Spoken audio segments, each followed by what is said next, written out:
Good morning, everyone. Welcome. This is Youngstown Studio. I'm Joe Danyi. Kelin, Flis. Flis, not fleece, not flice, not finals, not filth. Filth? You've gotten filth? I have gotten filth before after I spelled the name for someone. I think they just wanted to say that. I think so they too. Yeah. How you doing? Good. How are you? Good. Hump day. It's hump day. Remember the commercial? Hump day. What day is it? Hump day. No? No. Cultural references sometimes I don't watch or you listen. know that commercial. Probably the camel coming into the office and he's like, Mike. What day is it? What day is it?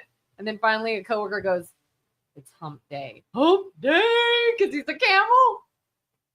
All right. Wow. Not familiar.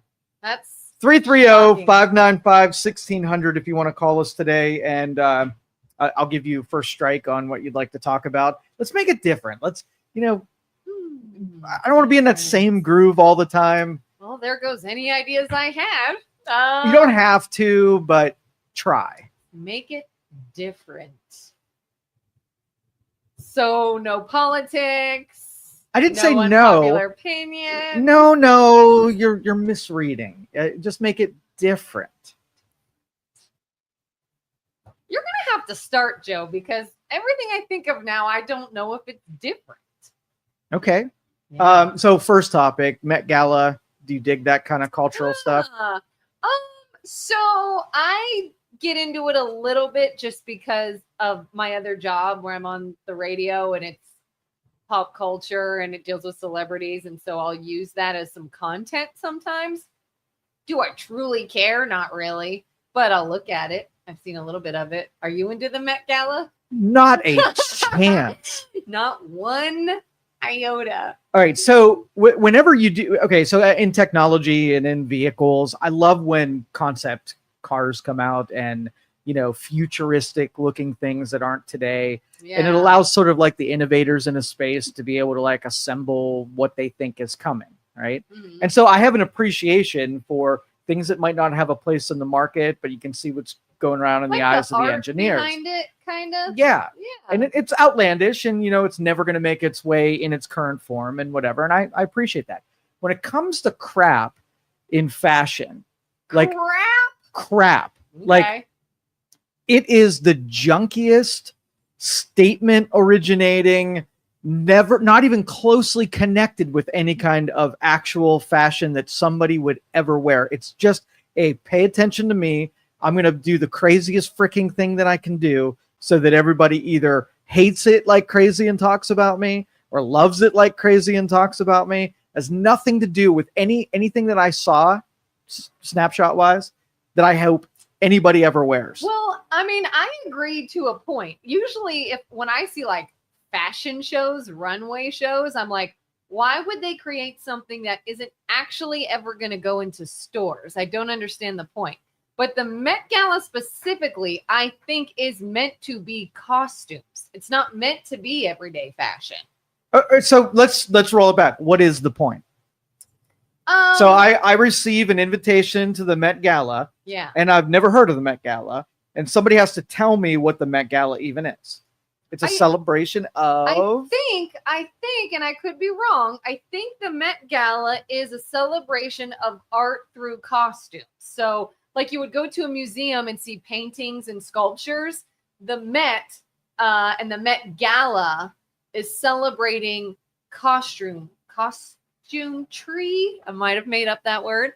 But wearable art, so to speak. It's not meant to be like fashion, although it's centered around fashion, but it's fashion in the form of art, in the form of costumes, in the form of like expressions through something you wear. So that I could put on a thing. This is a Halloween costume party for obnoxious rich people. I mean, you could. I like Dennis says celebration of pretentious weirdo. Yeah, see? That was even better said. Thank you, Dennis, for that. Yeah, because for sure there's a lot of like presentation with it. Sometimes you'll even have the celebrity where what they're wearing has like a handler.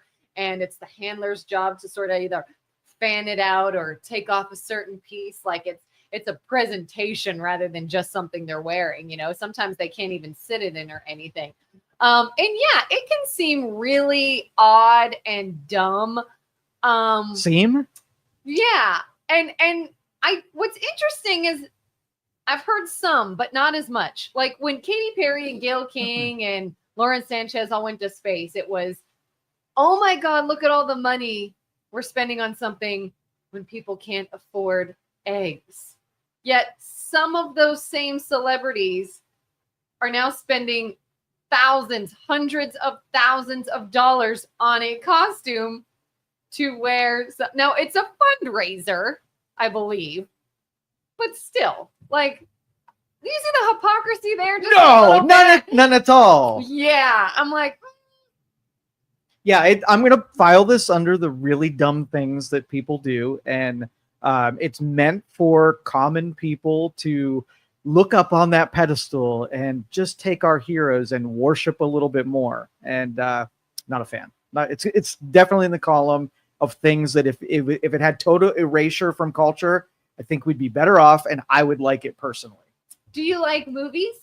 Yeah, I like movies. When you watch movies, do you think it's important for the actors to be wearing attire that is relevant to the film or the time period? It's a good question, because I think it depends on its genre. Like if you're doing something about Napoleon and Napoleon's wearing a spacesuit, that takes away and detracts from the storyline, right? But if you're doing some kind of futuristic whatever and the believability is costume oriented, now if you're just being stupid about it and it is too distracting, then it makes for a bad movie. Because you know that every Met Gala has a theme. Did Yes. you know that? So there's like a theme. I think last year it was like forest something. This year I think it was called Tailor Made. It was supposed to be a nod to African American fashion or something like that.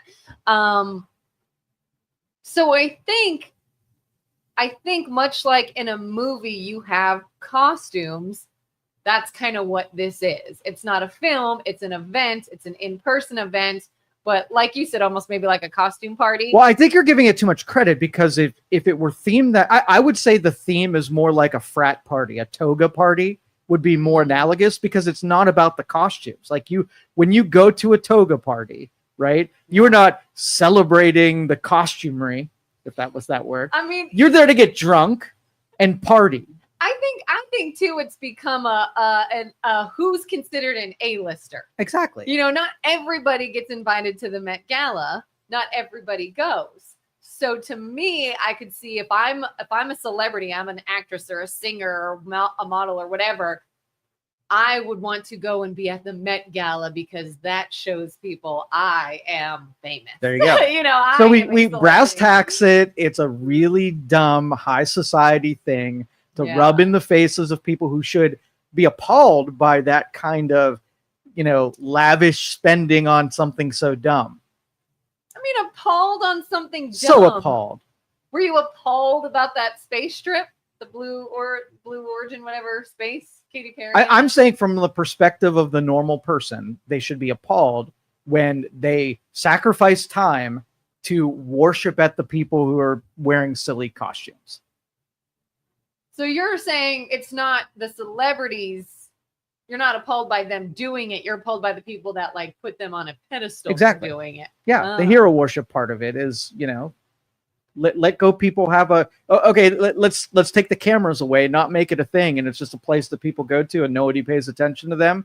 It'll be a different thing. What about if you're someone who is super into art, fashion, film, costumes, creation? Yeah. You don't think someone could look at that and be like, oh, the Met Gala, this is our But it's Super not Bowl. that. But it's not that. And it's not to you, it's not to me. Is it for someone else? The Met Gala, their Super Bowl of what they are really interested in the field. And that's fine. That's fine. I'm cool with it. Well, you said it's stupid. It is stupid. Is the Super Bowl stupid? Some could argue, yeah. It's all stupid. But at least you could, if I had a conversation about what the Super Bowl is, I could sum it up, and it would take more than one sentence, and I wouldn't have to say really dumb people. I would say really talented people did a whole bunch of hard things over consecutive weeks to be able to get there, and it is their celebration of all of that effort and merit to get there. You don't think actors and actresses at the Met could say the same thing? To get there, you had to have merit. So when you walk in the Had door, to be high up in your field of work. You couldn't just be a starving actor. You had to have made it. there's so no to report speak. card. There's no measurable success that got you to that Super Bowl. I assure you. Or how about the fact that a Super Bowl is all about making money and the Met Gala is a fundraiser? Not analogous. I Just don't, you're like, still don't care. No. I mean, if they did the Super Bowl at a high school stadium with no lights, it would still be the Super Bowl. It's not about people paying attention to them. It's playing the game that's on the field. It's 100% about people paying attention. No. 100%. Okay. That is why there is endorsement. No. Why there's commercials. Could you play the game? If I took the people who are important on that sideline and took them to a field, would something happen? Yeah. Yes, a game would happen, and that is what the stuff that's built around it isn't the purpose. The Met Gala, the purpose is third or second to the presentation. I mean, if you didn't have the presentation, you would still have a fundraiser. You would still have celebrities dressing up and gathering. The rest is presentation. So the Super Bowl, you would still have players playing a game. They're very good at their sport. The rest is Here's what I could do. I could go out and take a bunch of randos, right? Mm-hmm. Dress them up in silly costumes, and the Met Gala would still go on. There's nothing special about the people there except for the people who pay attention to them. You take randos and put them in the Super Bowl, and it wouldn't be spectacular to watch, and there would be nothing notable that happened. Right. Yeah. You need not randos. Merit. You need merit. The Met Gala. And the people going to the Met Gala in their field have merit. They don't. That's my argument, is that you could do randos, and a Met Gala, which you don't even have a description of, could still happen. You can't really, though, because don't you sort of need the big high-profile people and to what? money To play the game? What game is this? being played? Silly costumes? Anybody can do silly costumes. Does not take a rocket scientist, right, to pull off a Met Gala. I'm just pushing back to push back. I know. But to say silly costumes, would that again not then sort of say, hey, they're not silly costumes to me being whoever is in that field. Like, I studied art. I studied fashion. I studied sewing. I studied things that make these creations that are important to people. It's not silly. They could say, oh, a bunch of guys go on a field and throw a ball around. That's dumb. Couldn't they say that? If the opinion of it is dumb, I'm saying on the merit. Can anyone do that? If I gave you a bunch of fabric, right? Yeah. And I gave you the time to be able to do it, could you assemble something equally as silly as what we saw at the Met Gala and pull it off? And if I was like, no, this creation was done by some Italian designer and it cost $120,000, everybody like, oh, that's brilliant. I could the not wine make thing, anything absolutely. like that at the Met Gala. You dress someone up in whatever your creation is, and there would be somebody who would applaud you because it's stupid silly. Could There's you no not engineering. Take anyone and teach them how to throw and catch a ball and run up and down a field? And you could take high schoolers and put it on that field, and the game will be played at a lower level. So what is at the Met Gala? What is the lower level of fashion? It's indistinguishable from what went on that stage or what went in those halls. Indistinguishable. There's no merit there. The merit comes in by the high-profile people attending, like the high-profile people. It's not merit. It's not merit.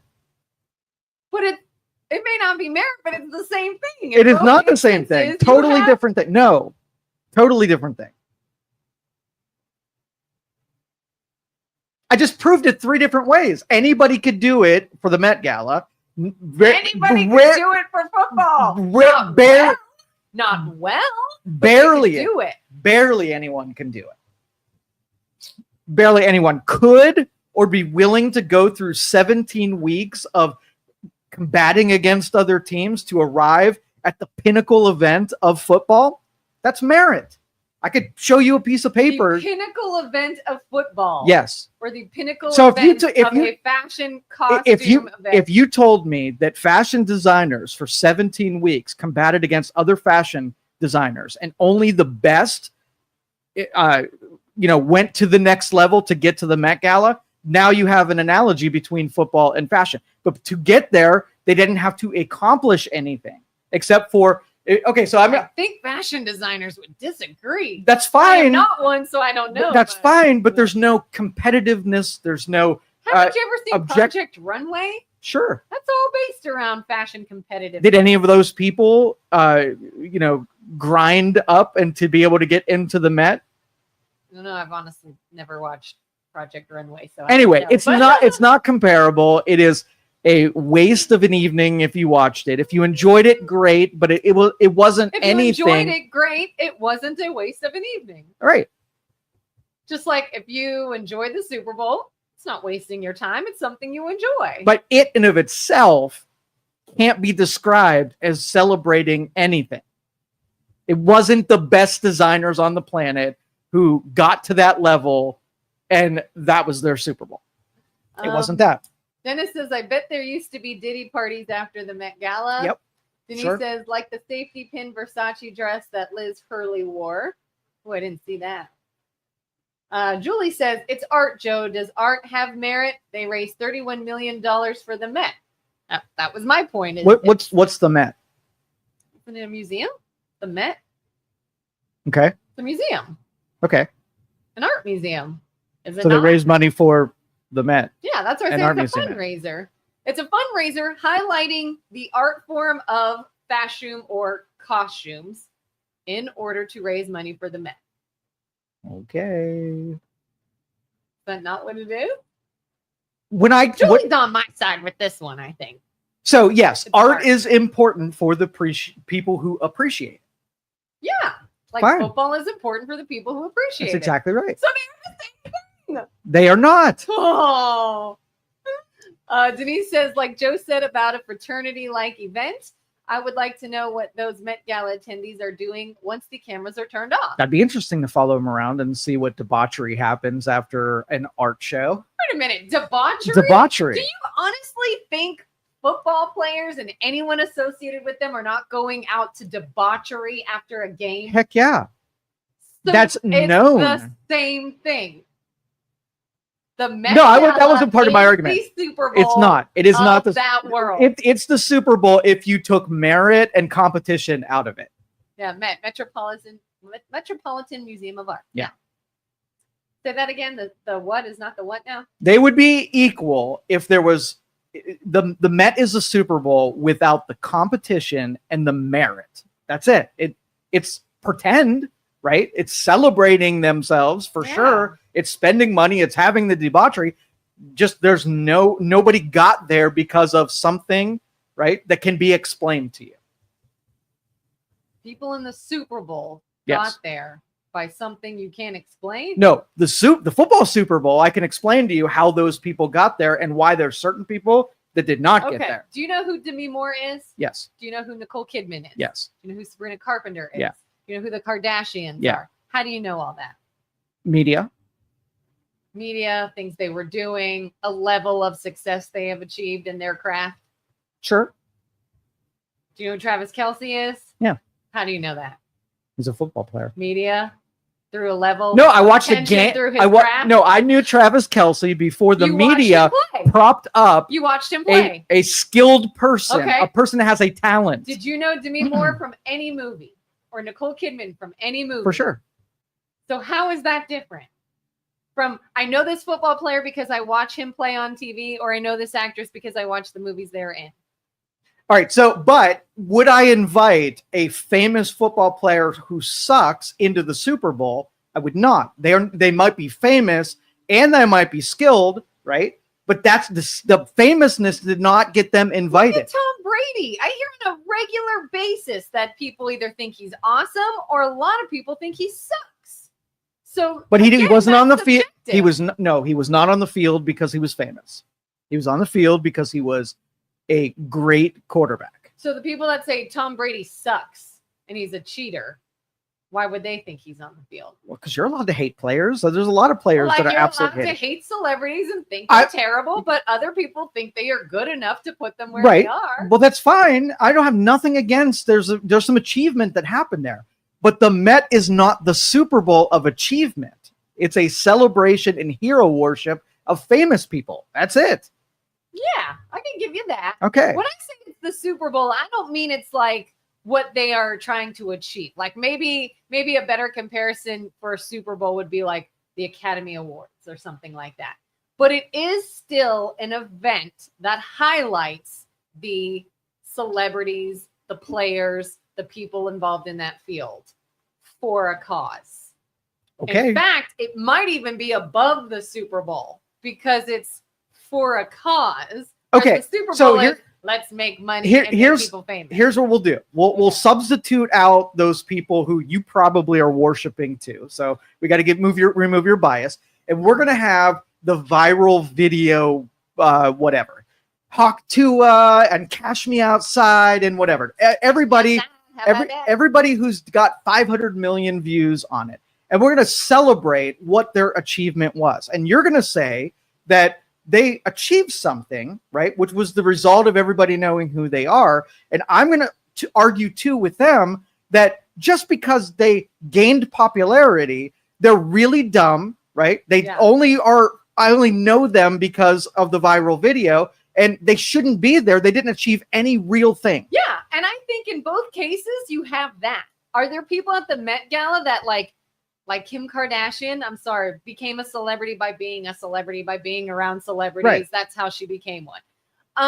But there also are people that have talent. To me, Nicole Kidman, That's talented. Accidental. They're not there because of their talent. On the Super Bowl football side, all talent. It is talent. Met Gala, popularity, period. Is there some accidental talented people? I think sure. You have a Super Bowl because of the popularity. No, you can have that is not. You have a football game every stinking Sunday. Yes. Full of talent. Yes. Why do you have a Super Bowl event? Because they all eliminated each other until there were just two. So then go play on a field and have another You game. could, and it would still be a freaking game. Yes. But the Super Bowl is the theatrics, the marketing, the money. And that's fine. But they still have to have something on the field. There's nothing on the field at the Met Gala. There isn't an achievement. The achievement is the art form. It is celebrating what those people who enjoy that kind and of I'm saying there was no competition that said those are the best of the best. I know. What is it? And all you would have to do is explain how they got there. And I would say, oh, well, for sure. Well, we could Google it. Fierce competition. What if we Google it and say, how does a designer become featured at the Met? Maybe there's criteria. I'll Google it. I don't know. I'll Google it, and it's going to say you buy your way into it, and it's a popularity contest. Because it's a fundraiser. Maybe they have to pay. I wonder if maybe the designers that pay the most money at the Met. You can hire as a designer at the Met, particularly in exhibition design, which is what it is. Requires a combination of experience, technical skills, and a strong understanding of the museum's needs. While the Met Gala is an invitation-only event, becoming a designer at the museum involves a different path. And then there's a whole breakdown. So you have to be involved with the Met? Is that it? Mm-hmm. The Met as opposed to job opportunities, relationships, internships. Ooh, you might like that article. There's no guaranteed way to get invited to the Met Gala.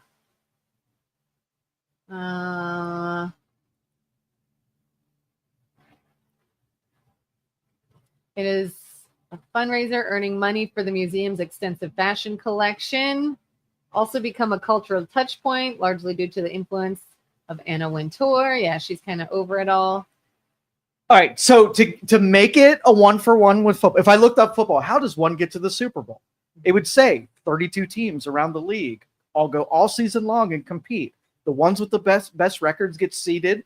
Those seeded ones go to a playoffs. The playoffs then go to the Super Bowl, right? Totally outlined with how this works. So the Met, the fashion part of this would be like,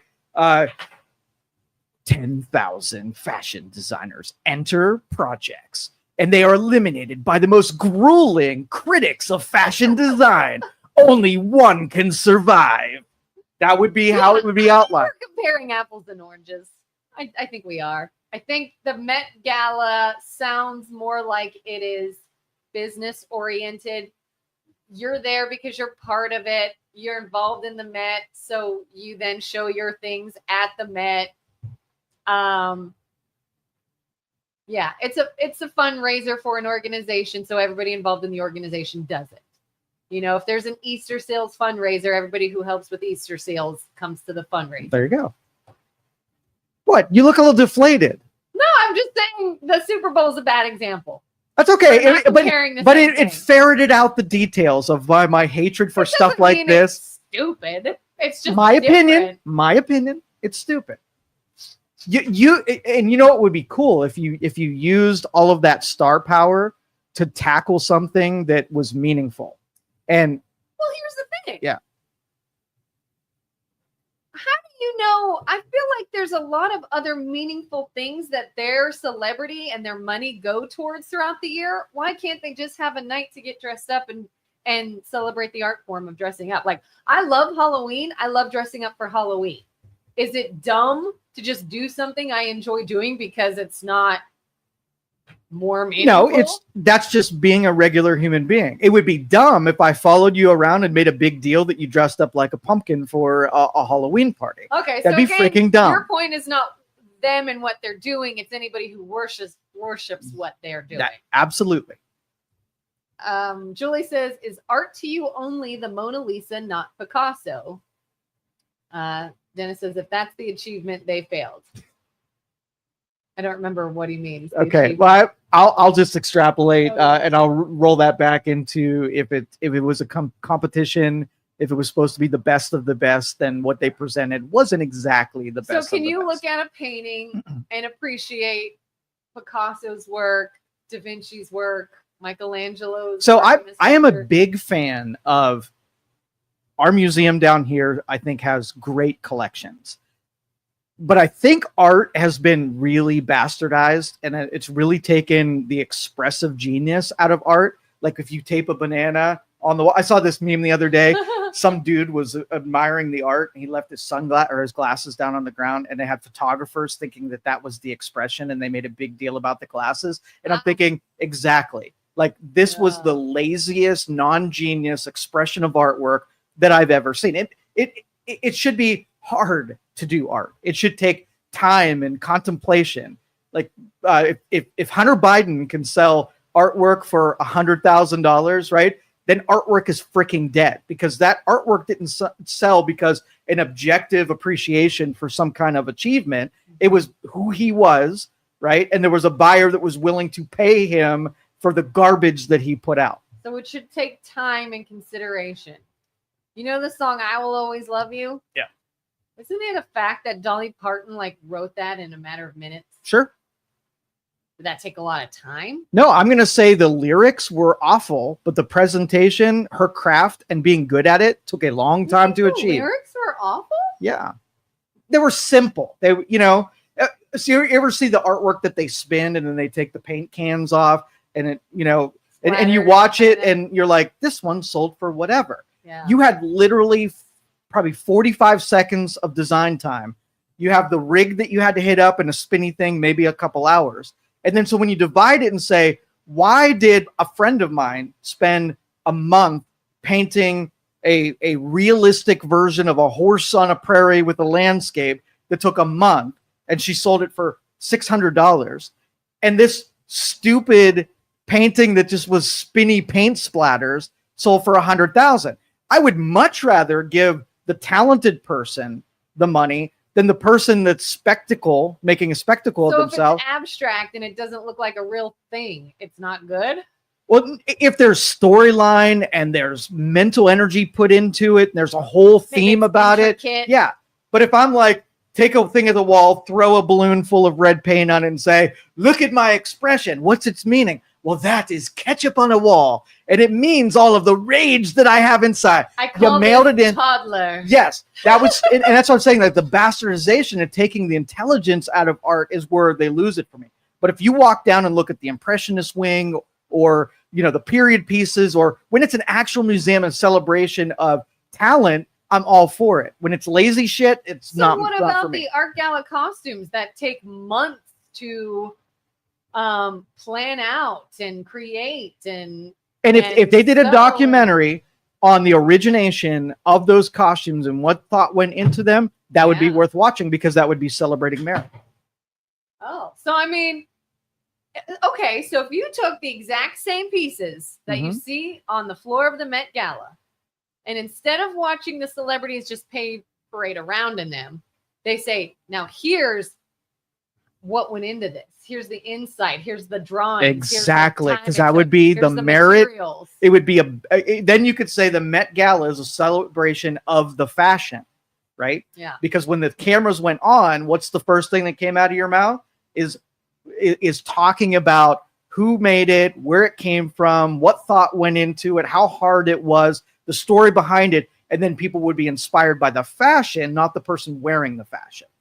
I think the reason it's about the person wearing the fashion too is because I think that's a big portion of where the money's coming from. Yeah. They could find any unknown model and showcase the fashion and talk about it, but it's a big fundraiser looking to make big money. So having a no-namer in it versus having Kim Kardashian is where the money comes. Yeah, if you said celebrating rich people so we could raise money for the museum, then I would say, boom, an honest assessment of what you're doing there. I had another point. How the hell did we start talking about stupid fashion when I believe you brought it up. I did, but this should have been 5 minutes. If you hadn't argued with me, it would have been a 5-minute thing. We'd be talking. Now let's get back to all the traditional talk that we repeat too much just to get away from the freaking topic. Segue. We all know that Hunter stuff was money laundering. That's not a fair comparison to true art. That's right. It's the bastardization. Almost like if you were a car nut, right, and you wrenched on your Impala in the garage at night, and you celebrated the engine and the carburetor and the smells and the sounds. Somebody really loves cars.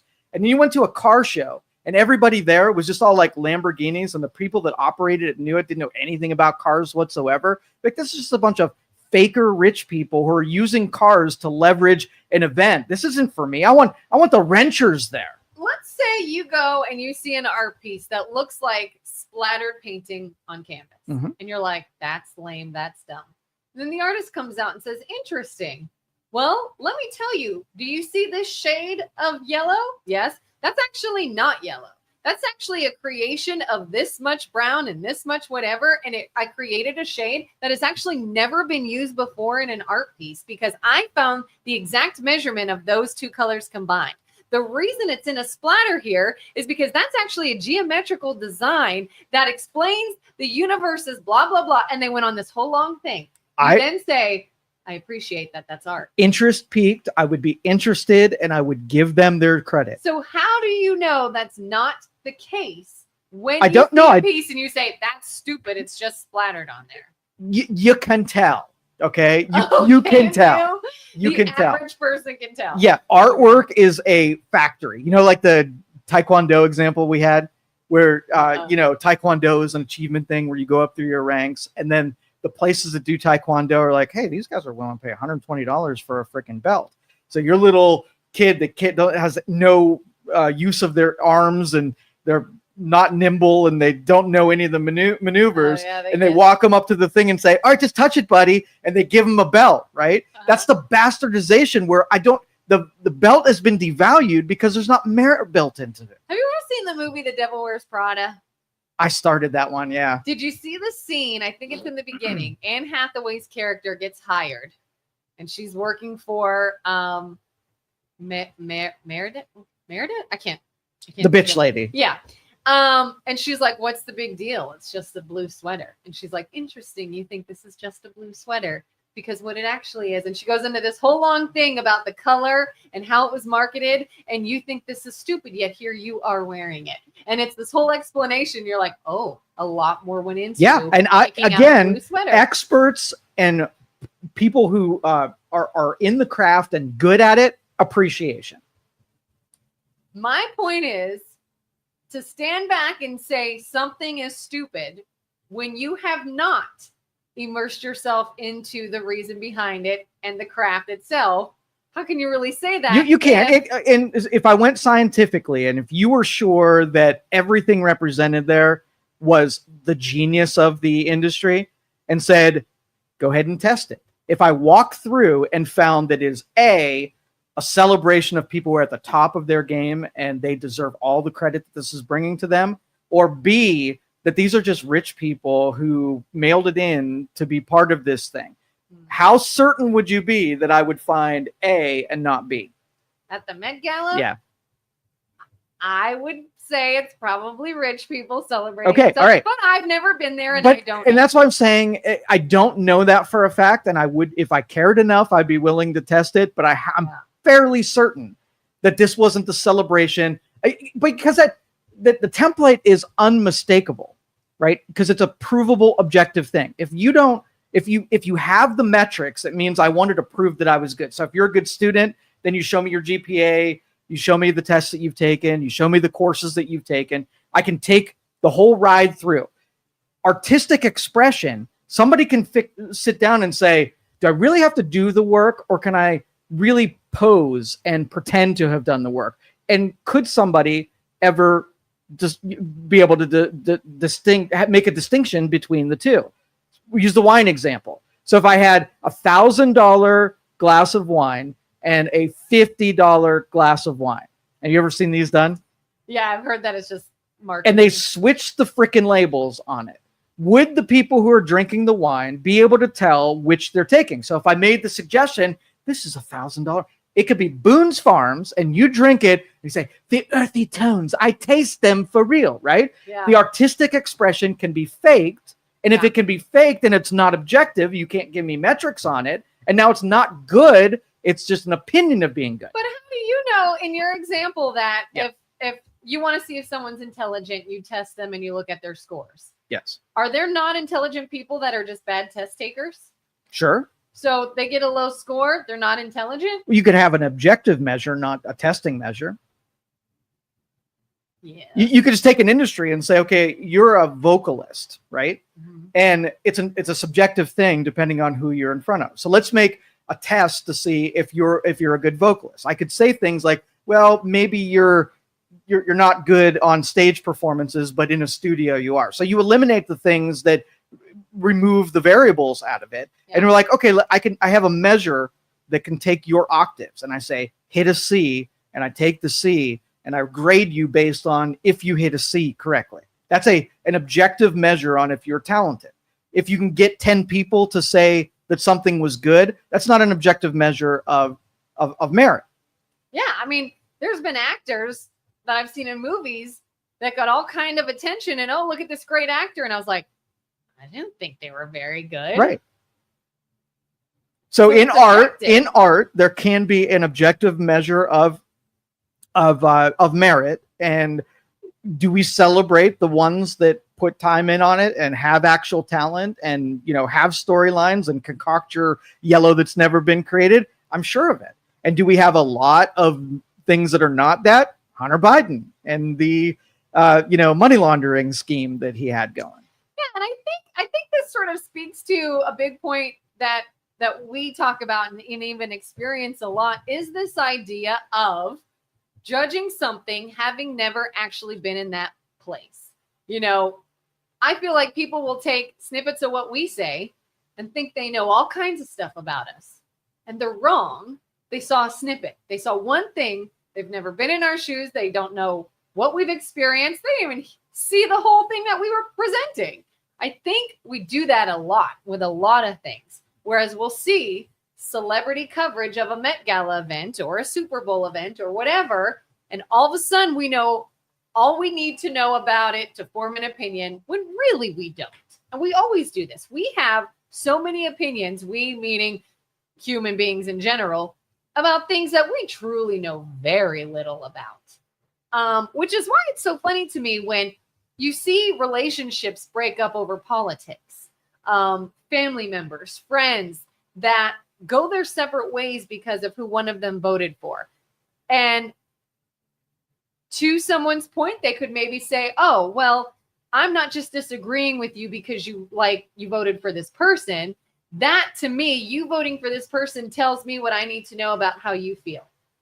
Really? Because I see them differently. I maybe got different information than you did. Maybe you're misinformed. Maybe I'm misinformed. Maybe we're looking at something totally different. But here's the thing. Neither of us are in the White House or know that person personally or know the people they're dealing with or sitting in on the meetings, getting the information that person has to make those decisions. But you know me and I know you, and we knew each other well enough to like each other before a stranger got involved. That's ridiculous to me. Julie says, I think Joe would only appreciate AI produced art. That's an important question, because I'm going to take only out there, but I would say that I have an appreciation for AI art. And here's why. Because it will be better than human beings are capable of producing. And the real test of it, if you said, Kelin, go out and, give me this, whatever, house on a prairie or whatever, Landscape. And do the same thing with AI. Okay. Yeah. Give the same task to both an AI and a human being and look at their end results. And number one, AI is going to do it in about 10 seconds. And the artist is going to take a really long time to accomplish. And then you can take your subjective deal and say, which one is better from an end result, end product? Which can be more believable, more accurate, and taken less time? The efficiency medal goes to the AI every single time. And go ahead. Yes, efficiency, yes. Maybe how realistic it looks. Yes. Probably AI every time. I think the human is going to be more impressive. I think for a human to, have you ever seen a painting that looked so lifelike you thought it was an actual picture? Mm-hmm. For an AI to create that, not a big deal. You'd almost expect it. They have the tools at hand, so to speak. But for a human to do something so intricate and to make it look so realistic and to have extremely tiny strokes and details, I would be more impressed if the human could even make it look remotely close to an AI image. Okay, but if an AI image creator can do it with no effort, no cost, why would you expense the energy on something that can already be done easier? What would you be appreciating? You appreciate the art, the craft, the talent behind it. Like you said, when we're talking about art form, listen, you showed me the talent that went into this, the precision that went into this, the fact that you've got to be perfectly steady. You've got to have it just right. You have to make the colors yourself. You didn't pull them from a computerized source. You took actual. Okay, well, here, yourself. I'll give you two angles on this. Okay, so there's a guy that says, I'm going to build you a house and I'm going to do it with medieval tools, right? Yeah. So number one, the tools exist to do it better, more proper, more realistic, more efficient, more cost effective, right? Already exists. So you using medieval tools sounds like you're challenging some things. I would be impressed if you could build a house with medieval tools. Yeah. Now you're the buyer of the house. Would you rather the house crafted with the more strategic, more efficient, more exacting tools, or would you want the guy that put it together with medieval tools? Yeah, as the buyer. The more exact tools. Okay, so that's really the two angles on this. You have appreciation that someone can do something that takes longer and is harder to do and costs more money. Yeah, because that's impressive from wow. But then you're like, if the tools already exist, why would you make a worse product that took longer and was harder and has less market value? Yeah. What are you appreciating? Well, again, apples to oranges. It depends on what it is. If it's a house I'm living in and I need it strong and done well and quickly and efficiently, yeah, new age tools all day long. But an art piece is not that same kind of necessity. An art piece is meant mostly for appreciation. Okay. You're going to see, we agree on this. We agree on this. And we basically just reversed it around and said, what's important with art is the merit of the person, right? That is the overall goal. Yeah. If there's no merit, if you're a poser, if you're a faker, if you're doing hero worship, it's all BS and it's stupid. Yeah. If it's celebrating people who are really good at something and you make them being good at something the purpose and focus of what you're doing, like the medieval house, when they're building the house, right? The whole biography or the demonstration of it would be all about the contrast between how much easier it would be if you actually used a hammer rather than a stone that was, lashed up to a stick, right? That would be the freaking focus. Like when I watch the Met Gala, and again, I don't care enough to actually just go and watch it. I look it up later online so that I have content later. But and maybe this is because I'm a female, I don't know. I hate to put gender on this, but I can appreciate it not because of the celebrities. I don't care who's wearing what. In fact, quite often I'll see an outfit and I don't know who the celebrity is because I'm old now. But I can appreciate if it's, for example, Demi Moore looked like an actual men's tie and had this big arch thing going up over her head. I've worn Halloween costumes that I need to be big. And I'm like, how in God's name did they get it to stay up like that? What is that? How did they do that? I've worn dresses that were skin tight and you can't even sit down. So when I see celebrities like Wada Lynn, like, how are you going to go to a dinner? There's no way. Like, these are things that the makeup, I love makeup. I just do. And so to see the artistry in makeup and the things that they can put on their faces, I'm like, oh my God, that is so cool. If you're not into any of those things, you're like, meh, don't care. Yeah. But there's a place for people that are like, I don't care about worshiping these celebrities. The art of it is pretty neat. If you get something out of it, go enjoy it, right? And the people who don't like it will mock it, just like my wine thing. Everybody would mock the dude who paid $1,000 for a glass of wine and ended up being Boone's Farms, right? Nobody would be like, oh, but you have to celebrate the grapes and their tragedy. And I have heard, I've seen a wine connoisseur, whatever the title was, on TV one time that said, no source of wine costs more than $20 to make. Not a single bottle. Yep. But you're paying more for marketing. Yep. For the name. Yeah. And so you can mock that. Yeah. The dude enjoyed the wine. He felt good about drinking the wine. Yeah. He was celebrating that it was $1,000 wine. And so until you tell him that he should not be happy about tasting the wine, he would be fine. And that's cool. I'm going to mock it, right? Yeah. And then you're going to go enjoy it, and we're going to be okay with that. Yeah. Julie says, Kelin, have you ever checked Joe for a panel that is full of circuits and motherboards? I have thought about it. Robotic. On your back, do you have like paneling and? I'm very computer-like. Very computer-like. Yes. Did that on purpose, though. In the most fascinating way, though. So let's get into this whole AI thing. Yeah. Let's cause some controversy because I know, Julie, you and I have been on the same team this morning. I feel like this might divide us a little bit, but we're still going to be friends. Yesterday, I think you guys talked a little bit about the AI image of Trump as the Pope. Yeah. And there's been some controversy that can be perceived as offensive to Catholics. And I get that. I do. I'm not Catholic, but I could totally see how somebody would not appreciate that. Here's where I say the hypocrisy just kills me. I'm seeing now atheists bash Trump for doing this. Mm-hmm. And I literally am seeing videos and posts like, I can't believe Trump is making me defend Catholicism. Never in my life would I have ever defended Catholicism. I can't believe I have to say this. It irks me, but I'm gonna. That's when I want to be like, time out, say no more. You have Trump derangement syndrome. If you hated something so much before, and now Trump does it, and now you want to defend it, that to me is Trump derangement syndrome. You're only doing this because you hate him more.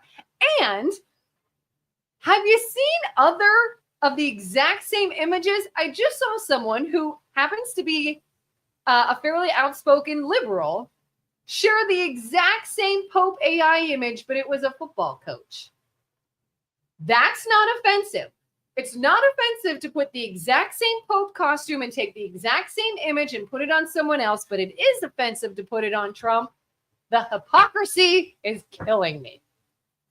What do you say about it? I have nothing to add to that. That was beautifully said. Thank you. But the thing is, and Julie's probably like the TDS thing is going to be maneuvered and used so brilliantly. And I don't want to give away any, Trump secrets, but when you know what your enemy will do at any given chance, like if you're in your mom mode, right? Mhm. And your kid does not like broccoli, but you wanted to manipulate. If you said, eat your broccoli, right? They would stamp their feet and whatever. But you can manipulate and almost use reverse psychology. So, like, let's just say Trump wanted to support Catholicism and make a bunch of Catholics, right? Mhm. Let's say, let's see how we can get a bunch of atheist, agnostic, liberal, secularists to join Catholicism. What can we do? I'm going to say I hate it, and then they're going to say I love it today, right? So you want Yeah. to see him maneuver them. This is going to be brilliant. And disclaimer, we have to say this. The example Joe just used is not Joe saying all liberals are atheists. He's talking about a specific group who might happen to be liberal and atheist. The fact that But would you toy with that? If you knew your enemy, no matter what you said, would take the opposite position? Would you not every once in a while throw one out there you wanted them to be on the other side just to see if they'll do it? That's a good point. That's a good point. He got people that, again, would not typically be looking into any kind of religion are now talking about it. That's true. Dennis says the Trump Pope video from his meme team was good. I did not see that. Did you? The pump video, Trump Pope video from his meme team was good. No. I don't know what that is. Well, I'm going to say, like, the people who are running the president and the White House's accounts, the stuff that they've been licensed to be able to put out there I feel is really beneath the office. So, we talk about Idiocracy and Alejandro, whatever, coming out with a machine gun and just being as ridiculous as possible. Like, these are the pavers that get us to that point, because you would think that they're insulated and say, okay, we have to present a certain brand as the as the president of the United States in the White House. So if it came across your desk and said FAFO, right, has some bad words in that acronym. F around and find out. Oh, okay. Okay. Now, should that language make its way onto professional documents and public-facing stuff? Probably not. Okay. How about LFG?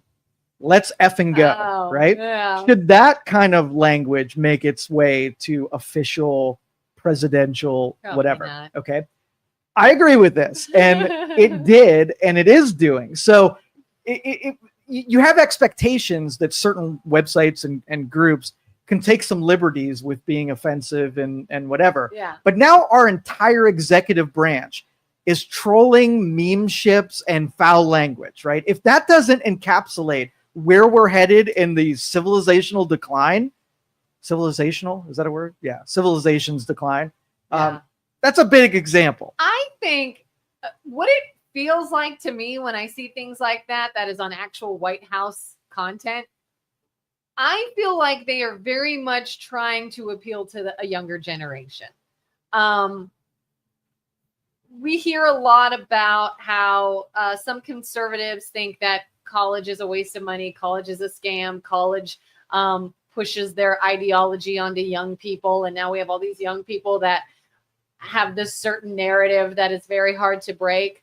I'm wondering if this almost immature like speech is to reach that demographic of voters. Those are the ones that would use Let's Go and FOMO and the other acronym. And to me, I feel like that's what they're doing. I feel like Trump has put in a lot of younger people around him, like the press secretary. And I think, number one, I think we have an administration right now led by probably a couple of bad winners.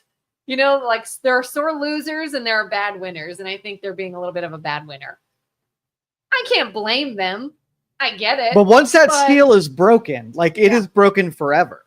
And if you look back maybe 100 years and what decorum was like, how you talk, what you were willing to do, and standards just keep getting lowered to a certain level. Like you wouldn't get on an airplane with anything less than your best suit. right? And then broke the seal, get on an airplane wearing jeans, and then broke the seal, get on in sweatpants, and then break the seal. Like it's this spiral down, right? So how far does the spiral go down is my question. I mean, I remember in one of the debates when Trump and Biden literally got into a several-minute long argument over who plays golf better. And I went, gentlemen, have we ever gotten over here?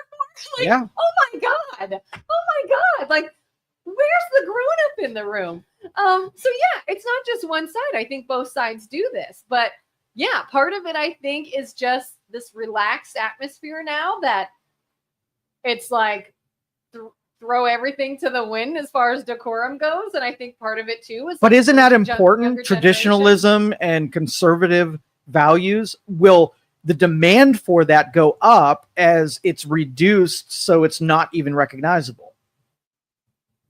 So when it starts affecting you, and now you're forced to have people who don't care about language, they don't care about manners, they don't care about punching you in the face if they want to take your stuff. There's no standards. It's just accepted because the younger generation decided they don't like the authoritarian rules of the generation before them. And rather than shake hands, let's fist bump, right? And instead of telling you that I'm canceling plans, just cancel on you and don't show up. Like, just reduce standards until you're like, wait, isn't anybody want to follow any kind of rules where we treat other people a certain way and behave a certain way? Is there ever anyone that's going to be the bigger person and sort of bring that back?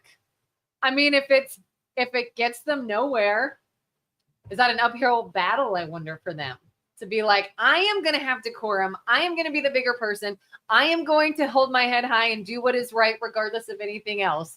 You know, we have this idea that to be in politics in general is sort of this dirty game you have to play or you fizzle out. Could that be the same thing? Is there like, well, you don't, when it applies to you, and that this is definitely a Gen Z, Gen Alpha thing. When the rules apply to you, you don't like them, but you absolutely think the other guy should be playing by those rules. So for instance, like if you think Jeff Bezos should pay more taxes, you absolutely don't think you should pay more taxes because you've got justifications for something that's not principle based. So if there's a principle that you wanted to treat other people like they want to be treated and you want fairness and equality, not equity, then you would across the board fight no matter if you were a beneficiary of those things or not, because it's principle. But the narcissism, we're going to use that narcissism gaslighters out there, right? They're looking at the power of something that benefits them but hurts other people, and that principle does not wash. Julie says atheists can respect religions. Trump is the president of the United States. He should respect other religions. The hypocrisy is that Republicans would have skewed Biden for that. And Kelin, for sure, can you not just say Trump F you'd? What does that mean? He effed up. Can't you just say that he effed up, admit to it? But I mean, like, and what, Julie, just tell me what reference you mean. Is it the Trump meme or can you not just say he effed up? Just let me know in what capacity you mean, because that could be multiple. Brittany, who is this man? Straight facts. That might be you. Did I get a compliment finally? Brittany's like, Brittany, thank you. Facts. I think that's who she's talking about. All right. Well, that's cool. I'm down with that. Thank you. But and that's what I'm saying. Like, especially Democrats, they have this standard that literally nobody is following, but they're pointing to it like it's a virtue that doesn't freaking exist. So if they're all idiots and they all say, LFG, right? Which is, we're like, no, people in the professional capacity should never LFG in a professional moment. And then we have people on the steps saying people should be burned and Tesla should be like, what standard are you pointing to? You don't accept that. But for that guy, total standard. My side, not so much. We don't have to follow that. Standard. Oh, well, they did it. That was wrong. But when we did it, we had a justification for it. That was my point. Dennis, I'll give you that one, Joe. Julie says the Trump Pope meme. Okay, so can't just say he effed up with that meme. Well, here's how you know he didn't. Okay. When he was asked about it, he said it was a joke and you should think it's funny. And so he didn't backtrack and say, oh yeah, the guy's been fired. It had nothing to do with it. He would do it again to feathers to be effective. So it's on purpose. again, I don't have any strong ties to Catholicism. I was not personally offended by the meme. So I would not say he effed up. I'm like, oh, that is probably going to tick some people off, but anything he does is going to tick some people off. Right. And then I saw that it wasn't only Trump who shared this meme. Lots of people were poping themselves with this AI image, and that was okay. It was only not okay when Trump did it. So no, now I'm really not saying he effed up. A lot of other people are doing it, and they're getting a free pass. Plus, again, to even people that typically don't care about other religions that now are only claiming to care because Trump. See, I like that. I really like that when the conflict of just battling against religion, and then you have to bring yourself to be on the defense of that religion. That just, it warms my heart. I mean, I'm sorry. There are examples in all kinds of scripture and religions where I see Jesus and God himself had a sense of humor. Mm-hmm. I don't think any religious figurehead would say, oh, someone stuck a Pope thing on an AI image and be so outraged. No, I think if you're outraged, it's because of your preference in politics. I really do. I think to just be outraged somebody did it, to say you're outraged that's even a meme, I'm not hearing that. I think that's bull. I think you're outraged who did it. Yeah.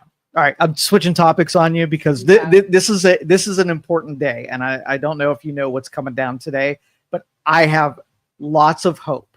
Okay, now we have to use coded language because the AI will penalize us a great deal for what we're about to say. So I have to use language that will let you know what I'm talking about without actually saying it. I have DJ on my shoulder telling me what I should and shouldn't say here. Okay. So today is the 7th. Do you know who James O'Keefe is? James O'Keefe. I don't think I do. Okay. Investigative reporter, put on the conservative side of things. He embeds people so the way that this works is they have a centralized organization, but then they have field reporters that don't have direct connection with the organization. And so they embed people in organizations and, goes on dates with people. And he's brought a lot of sort of bombshell type of things that politicians and executives have said in the confidence of the person that they're having dinner with or on a date with. And like he plants moles, basically? Yes. Okay. And then they take the videos and release them on social media. They've done for instance, they sat down with some executives at Pfizer, and they talked about that thing that happened in 2001 and what their response and how it gave you insight in how they talk about those things when the public isn't watching. It lets you get into the minds of the people that are behind this. Room conversation. Yes. And so he's done a lot of very, conflict oriented investigations that, let the public know, have some transparency on things they otherwise wouldn't. Well, on Friday, he released this video where looked like he was in the basement of a building, poor lighting. And he was sitting in a chair and he says, I'm going dark. That the most dangerous video that I've ever released is coming out. I'm scared for me, so pray for me. And so, there's going to be something today that gets released. So if you're paying attention to X, find out what this is. And I don't know that it's going to be clickbait. I don't know if it's going to be over dramatics just to draw in viewers and attention. But it's been, and honestly, he gave the video that he's going to release to other people so that if he disappears and he goes away, it will still be released no matter what. But he's afraid for his safety based on what he's about to release. How's that make you feel, first off? Unfortunately, I'm not surprised. You should be scared. Okay. Because I think I know what it has to do with. And you think it has to do with the files? Yes. Specifically, somebody within the Trump administration who's been working against a mole, right? In who the current attorney general is right now, Miss Bondi. I think that's what this report is about. And we all know they were charged with on day one releasing said files. and they came out like a week later and came out with a binder of stuff that everybody already knew. And then she went on Fox News a bunch of times and said that, you know, there was other stuff that was hidden in a vault, and there's a truckload of this stuff that's getting delivered to my office. James Comer talked about this, and he said, don't get your hopes up, because if there were anything incriminating and there was nobody watching the people who was charged with this evidence, it's all been destroyed and all been shredded. I don't expect anything to come out. Everything is gone, right? So I am waiting for what is to be said about the mole that could be in Miss Bondi as it relates to these files. How is he going to release it? What do you mean? Like you said, watch X. If it's anything about Pam Bondi or anyone related to Trump, do you think Elon would shut down X? Not at all, because they have I can't say the word K, but a K switch that if something happens, it has multiple avenues to be released. Nobody's shutting this sucker down. Okay. So when you're hearing this, this is pre-release, so you really don't know what's in it. But I am. My biggest fear is, can we trust the sources it's being released to? Yes. Okay. Yeah, we will get this video. I am 100% Today? assured. Yes, it'll be today. Julie says, "Oh, can't wait." Yes. So that is something that needs to happen, and it needs to have happened already. What's holding it up? You're either going to be optimistic to say that the prosecutions need to happen and they need to stick and people need to go to prison, so it's taking long to assemble cases, which I'm hopeful for that version. Or you have a window that somebody could walk out now and say, hey, we got there and it's all gone. Couldn't do anything about it, and sorry about it. I really hope this isn't another womp womp moment. Like, I hope it's clear, because like when everybody's like, when Pam Bondi is, oh, we're releasing these files, and then we got nothing. I hope this guy wouldn't do that. You think he would just build up stuff and then be like, I just wanted attention? The way that his journalism works is that he sits down with people and they talk to him saying stuff they shouldn't say. So he's not going to release the names, but you're going to get the storyline of what's happening within the administration by these people who talk to an undercover investigator, and then they will say what's really happening. So I don't think he's going to release any kind of files, but don't the people then that were involved getting this content have to be careful? Absolutely. Like, if I'm a mole, if O'Keefe sends me to talk to you and you're some figurehead and I get information, and now that information was released, you're in danger too. Be in like some sort of witness protection. Yes. Yeah. But their moles are all disconnected from the organization. So nobody knows who these moles are. They submit their profile as a person who wants to do this. They get mailed equipment to them, and then they are just lost in the field for months on end until they capture something. And then they connect back with the organization, turn over their findings, and then the O'Keefe Media Group puts together the videos and then presents them to the public. So a lot of spying eyes are everywhere within lots of different departments and companies. But to get close enough to somebody to get detailed information that is clear, they're going to know who they talk to, and that it's got to be intimate enough that it can't just be a big public event. It's got to be somewhere that'll be like, I talked to you. Most of them are lunch dates and romantic dates where they pair up. They find out that there was somebody who needed some romantic attachment, and they use that. And when when you don't think you're being recorded and you're just on this date with the other person, you start spilling the stuff because you've got to develop a rapport with them. This isn't just like months. Yeah. Months. So that's what we're in store for today. Holy. So the dominoes and the response to it, where you're probably going to see an undercover reporter, you're probably going to hear the words that the person used, then that person is going to be outed. And the dominoes of people who then were part of the corruption, they start falling. So there'll be press conferences trying to minimize what we're about to hear and see, and some firings that come in conclusion to this. You said James O'Keefe. Did you say he affiliates sort of with one side or the other? He's a conservative guy for sure, but he goes after everybody. Okay. I would say, regardless of who it is, whoever is releasing this, I would need to know is not pushing an agenda. No. It's No. not like I'm for one side, so I'm trying to make the other side. No, he look bad. picks a topic, and pharmaceuticals are a big one. Government officials are a big one. And he's not like laying down cover fire for one party or the other. It's an objective storytelling of what his investigative reporters found out. And really the only arguments are like, let's just say I sent you out, you set up a date with some person on the intelligence, within the intelligence community. And so you're a high level person, so you do know stuff, and we're having a conversation. How much of what you say is trying to impress me as your date versus telling you truthful things? There's no way to tell.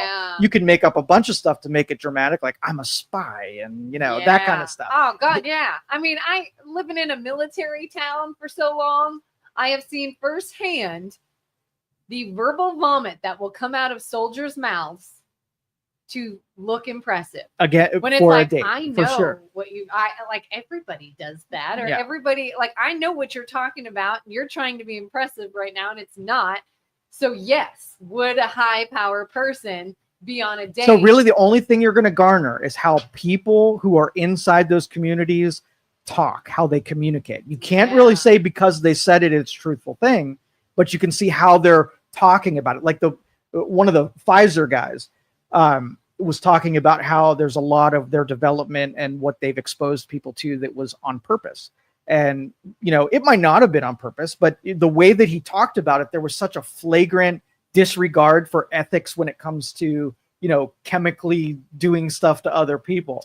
I'm being real careful of my words in this one. I'm doing a pretty good job. Yeah, I saw part of, recently I watched part of Joe Rogan and Julian Michaels' interview. Yeah. Did you see any of that? I did. And weren't they talking something about Be careful with your words. Yes. The thing people took. Yeah. And saying it wasn't so much a V as it was a gene mutation. You know what I mean? Like, they were literally mutating your genes, which is why people are having issues now. It wasn't used as like a medicine type of capacity, if that makes sense. Like, yeah, and I can't delve into this because of the words that I would have to use to accurately articulate this. So we're going to stay away. I know. But listen, people want to fight back against censorship. We have it. It's a thing. It's real. Mm-hmm. Because we could totally talk about this right now. I don't want to. But anyway, long and short is this is like a D-Day. If you're, every Friday, I look at where things are coming, what was being promised, what's being presented, and it's been zero. So every Friday I say it's now been 90 days since we were promised this information to come out. And not only did it not come out, there's no description of what the heck is taking so long. And so this guy is another example, like I think maybe Denise had mentioned, of somebody who was like, I do not ever want to unalive myself. And if I somehow find myself to be in that situation, it was not me. It is something else. But then what do we do with that? If we already know, and I think most people are at least curious about the idea that there are people that will end you if you say anything, what do we do with that? How do we trust anything? Well, everyone that digs into this has that same conclusion. Elon Musk wouldn't have said that I'm in territory where I can't talk about half the stuff because I would just disappear. Yeah. So if that's your government and what they're willing to do to protect themselves, right? Yeah. There's nobody that's safe against that. Which is, again, so ridiculous when we fight over certain, I call them characters in this like drama that is our government right now. It's like, holy crap. Don't fight each other over that. You don't even know the people, the situations they are in. Mm-hmm. Like, it's bigger than that. Dennis says, did you see the ABC footage he got where they talk about having everything on Epstein? I did not see that. Where ABC has something on Epstein? Is that what he meant? I didn't see it. So Dennis, tell us a little bit more. Dead man switch, not kill switch. So, Kill switch. Thank you. Thank you. Unalive switch. The unalive.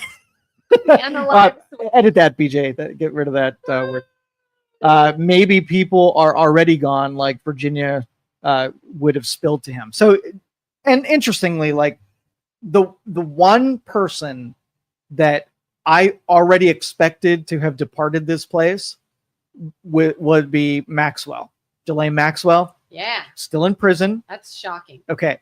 So you need to protect that lady like she is a treasure of the state. And every day that ticks by is an opportunity to the information she has in her head. There's really nobody left to spill the beans on this if she goes away. You saw the lady got hit by a bus and then unalived herself. Virginia is? I believe so. Okay, so yeah. she had an accident where she got hit by a bus, and while she was recovering, she succumbed to, unaliving herself. Yeah, even though she said, I am not. You see, if they have the power to do this, then they will cover their tracks. We're giving them enough time so that we will never know. It'll always be speculation, and the public, like what happens if they just, pull the plug on everybody and all the evidence mysteriously disappeared, and there's really who's accountable to that? Zero people. So we'll be mad about it. Who then is available and innocent enough to want to keep her alive? Nobody. Maxwell. Nobody. Everybody who's at if the crosshair if the targeting gets too close, she will not be alive anymore. The only reason is because everybody feels kind of safe up at this point. But this could be the thing that breaks the whole thing wide open. We'll see. It is going to be interesting to see up until this footage gets released, who is going to start publicly saying things about it? Who is going to start laying down the cover fire and saying, this is going to be nothing. This is going to be ridiculous. This is going to be... Now, again, whoever says that could be right, because we've gotten, our hopes up before that we were about to receive big information and we didn't. Yes, so I could see somebody saying that just to say, hey, I think this person's just trying to cry wolf for fame. So here's a weird part about it, though. Yeah. I told you that they sent the video to other people. Yeah. Do you know who Alex Jones is? I don't think so. He is an infamous conspiracy theorist. Infamous, like the worst kind of conspiracy. He's been right about a lot of stuff, but he goes into territories, an incredible, level of information. He is one of the people that have a copy of this. So if I released a bombshell story that needed to carry all of the legitimate weight so it would be believable, I would not pick Alex Jones as the person that carried the other version of that. You would pick somebody legitimate, unless you didn't trust any of the legitimate sources and you thought that they would be complicit in covering it up. And the only guy that you trust is the crazy guy that nobody would touch with a 10-foot pole. What if a legitimate source was too scared to get it? That's right. I mean, if I see myself as an unbiased, truthful, legitimate source of information, and somebody is like, look what I have here. This is so damaging. This is so earth-shattering. This is so, like, I'm afraid to even have this. I think I could be unalived. Here you go. I'm going to be like, oh, I don't want it. Don't put me in that situation. And again, with as much as, like, people want to know the truth and people want to know what happened, when it comes down to you personally, I don't know if we could trust a legitimate source to be like, I'm just not risking my life for that. So in the comments, do you hope that it all comes unglued and all of those people fall and we pick up the pieces after we find out all of the what the kinds of stuff that they've done? God, it's just so scary. The NSA has everything, National Security Agency. And Dennis says NSA is no such agency. Julie, who's going to say fake news first? Right. That's what I mean. 100%. Yeah. Like, who's going to come depending out and say, on who. This is going to be BS. It's nothing. And again, it may be nothing, or are they just trying to already put that in your head in case? But I like the fact that this was slow played. Like, he could have just released it on that Friday. And so think, like, what would make him wait 6 days, 5 days to release the video? What I want to happen, right, is I want people to sweat and to react and make movements and make phone calls. Because if I have embedded people, I'm going to make you do something out of fear, so then I can get more data when you respond. So after that release, the people that thought, didn't get a sense for he was getting close to the real information weren't saying anything because nobody was challenging their safety spaces. Yeah. But you released that, and then they're so like, Bob, did you hear O'Keefe? Do you know that you have anything? And now you've got people who are listening in on those response questions. Yeah. So there might be like a part 2 that might be better than part 1. That'll kind of just be evidence for when they start denying. Yes, exactly. Envelope Bros say, anarchy, woohoo, let's go. Denise says, you aren't supposed to say who you gave the tapes to, so why expose Alex Jones as the recipient? He didn't, James didn't say it. Alex actually said it. He said, but he's also not a credible source. Right. But he said he promised James he wouldn't say any details. There's actually 3 of these videos that are already done that he gave to James. One of them is what's happening today with those files. One of them something about pharmaceuticals, and he said one's not quite a bombshell, but it's explosive. And so we probably will get a couple in close succession. So what we do with them, how irate do we get from them, how many people fall because of them? I'm the cynic. I'm thinking nothing happens and they squash this like they do everything else. That's my thing is like, we've been hyped up before. But we were hyped up by probably the acting players in this. So I don't know. Could this be something? I'm hopeful. Jolie Again, says, I want everybody who is involved in Epstein outed. Amen. And what do we do? What do you want to see done if, let's say, everybody is outed, and it is everybody on both sides of the aisle? Who's in charge next? Okay, so here's what you do. You have to find out first what departments aren't compromised, aren't laying down cover fire for the people who are listed, and how many people in that department are actually listed. So let's just say you look at the Justice Department, and the Justice Department really had some straight players. Well, then this is your task force to be able to then, because really what the public wants is they want justice for the victims of that by putting the people in prison that should have already been in prison. So you let that task force do everything to get those people out of the levers of government where they can't then off people or shut down the internet or try to protect themselves using where they need to be gone and in prison. And then the second ones, you're going to have primary players who were your big offenders and those ones that have to go to prison. Then you're going to have the secondary offenders. Those are the people that might not have done anything, but they protected Bob this whole time. Those are the secondary where we have to get them out of government completely. So the secondary list, I would say, is more important because the enablers were more dangerous than the people that broke those rules, as far as I'm concerned, because they corrupted government on behalf of somebody else for whatever. So, if I'm in those deals, I've either got to take James O'Keefe and I've got to compromise him. How much can I offer him, right, so that he doesn't keep outing this and let Sleeping Dog lie and not bring this to town? If he's uncorruptible, he's the Elliot Ness of the of journalists. Now we've got to threaten him. We've got to make him feel so scared that he'll never, ever, ever do this again. And if he didn't get the full way on this investigation, we got to stop him from going the full way. Well, unfortunately, another thing that can be done, if it's not threatening him and finding him, how easy would it be to make a deep fake video and say, yeah, here's actually what happened, but he's only showing you part of it. And that video is fake. Or let's release another. Well, thing. and that's nobody knows what to believe. That would be the 5th step. So number 1 is trying to stop him from doing it. The second one, what did I say the second one was? Fear. Scare him into not releasing it. The third one would just make him disappear.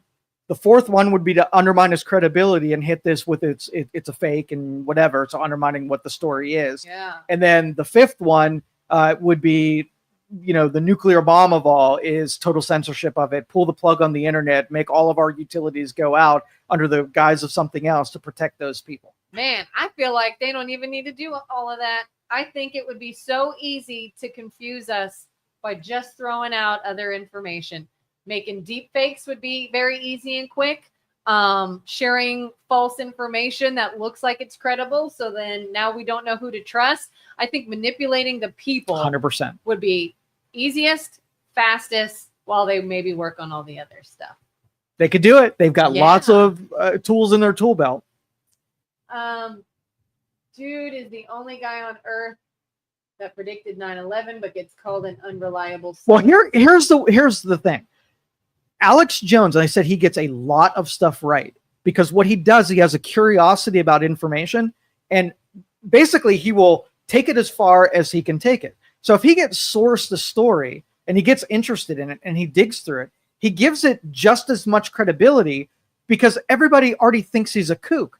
So he can take everything and not think about that. If he undermines his own credibility, somehow people aren't going to pay attention.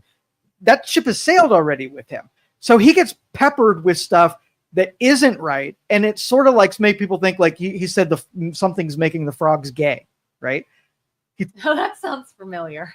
Yeah. So he turned into a meme. And so Alex Jones is the guy who thinks something made frogs gay instead of taking the other stuff that he got right and saying, okay, well, the gay thing was probably, bad optics for what you had to present. Weren't there better stories on your docket? Yeah, I mean, that happens to everybody. That happens to Trump. That happens to RFK. Right. That happens to but like they say something that somebody can turn to make them look loony. And now they don't have to try hard. The shit is loony. And now it really is saying that thing was loony, but this is all. Yeah. So the guy talking about the list was also talking about gay frogs. You make the connection. Should we be listening to that, dude? It's a real easy argument to make. Oh yeah, and they do that all the time. Denise says military justice is the best way to handle it. No appeals in that system. So long that the military justice system hasn't been compromised. That's going to be who is your arbiter of someone who's not involved and doesn't care enough about anybody to help save them from what's happening. Name that person to me. I mean, they have to go through an appeals in a court system and they get their day in court and they get all these things everybody keeps saying you're supposed to have.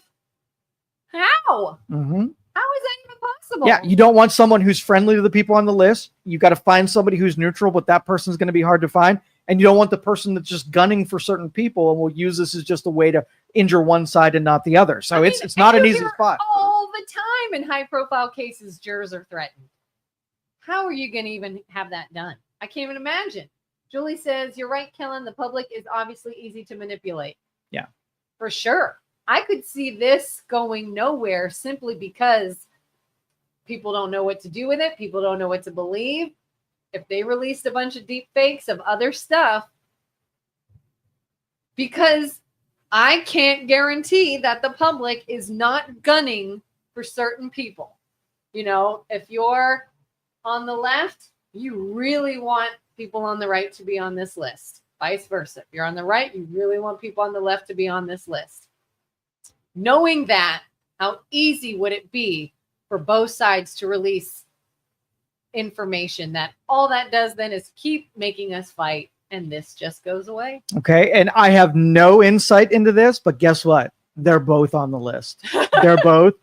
Most likely, they're all on the list. Yeah, because if it was just one side, it would already be out, because as soon as that side could throw that, knowing that none of your people are going to be damaged, but it's going to pick apart your House seats and Senate seats and executive branch. There's no way it stays this secretive and this hidden if it's all one side. There's no way. Yep. That is scary. The good thing is we have Associate Director Dan Bongino at FBI. So, and here's the thing. Like, I'd want to believe that this new crop of outsiders that weren't part of it, they were just military people, weren't part of it so they could be objective. But I also thought that about Pam Bondi. I thought that she was, that law person. So if this story comes out that Pam Bondi was then part and complicit in a cover-up, then I don't know. I don't trust anybody at this point. I gave her high probability that she was going to be above that fray. Yeah. So we'll see. Okay, let's go the other way. Yeah. If something comes out and there are people that were suspected that are totally cleared, and it could be Pam Bondi, it can be anybody, that you're like, oh, wow, they really weren't involved in this at all. Does everyone else then start backing them and give them credit? Or do they continue to just say, I'm sure they did something else wrong, though. I'm sure they just haven't found it yet. I'm sure they just, or do you say, what more do you want? This person is cleared. Move on from it. I don't see that happening. In utopia, that's the way it would go down. Yeah. But that person, well before that we have an actual answer, they will be crucified in every way that's possible. Yeah, it is not innocent until proven guilty in our culture. You are guilty until proven innocent, and then you're probably still guilty, but just not of that crime. Yep. And so you will see once we get a hint of how deep that this revelation gets, the cover fire. So if I'm in that spot, I know I'm about to go down. Right. Yeah. What I'm going to start doing is before you get to it, I'm going to start releasing those deep fakes just to kind of obfuscate what's about to happen. So you won't know which to believe. I'll release a video that says complete, and then maybe release some news on Pam Bondi, or maybe I'll just go to war with freaking Iran and distract. Like, these are all things are likely to occur. I mean, if it's your word against mine, how easy would it be to release a video that looks damaging to someone else and hit them first? This is O'Keefe's video. Absolutely. You could say all he wants, that's not mine, I didn't release that. Like, it's your word against mine. Oh, here's another video too, and that's it. No, it's not, but this one is. Well, how do we know? Because how do we know this one isn't? It looked like you released this one. I mean, with our technology, we could do so much. That's my biggest fear, is that if this is true information that could be so beneficial to putting terrible people in prison, is it even going to work out? Because we have so much ability to fight back. We, being the bad people, could say, oh, well, I'll just do this. I'll just do this. Nobody's going to believe you. So hopeful, but I'm a cynic that even after the video, I don't think anything really happens. I think they were well prepared for this. They've got power and money. Did he give a time? Like, this day, this time I'm releasing? No, he just said on the 7th, and today is the 7th. And he does usually release videos around midday. So and while we're talking, let me look to see if there's anything to release. What sources do we even look? Like, are you looking on X? Are you looking on X is where his stuff shows up first. I don't have an X account. Well, I will give you everything you need. Let's see if anything got released yet. Nothing yet. Although you could probably see that even if you just Google it. Probably don't have to be on X. All right, so here's his presentation on Friday. I'm going dark. I'm not suicidal. Pray for me. This one scares me, guys. So he said, I'm not suicidal. Pray for me. Yep. Very dramatic. Like, almost needed a little drum beat behind him to get your heart going and whatever. But that seems goodly, right? I want so badly for this to be something. Okay. I guess it's just, now I'm like, can I see a media person hyping themselves up for ratings? Absolutely. Could totally be that. Could be. Don't expect it, but it could totally could be. I'm so mad if that's what this is. Here's the thing. Can we all agree? Can we all agree? If in fact we really don't get much, that it's another letdown, that O'Keefe is now a questionable source of information. 100%. Yeah. That you now have become somebody that may not be a credible source of information. If that's the case, they got to him and he was compromised and was forced into making his own brand a zero. How much would it take to offer James O'Keefe to stop doing what he's doing because it's hurting people with power? Yeah, I mean, you see, there are a lot of like egos in the media world. And I think there are a lot of journalists that just enjoy being in the spotlight themselves. I hope he is not that. But if this turns out to look like that, well, no, the clock is ticking. Yeah.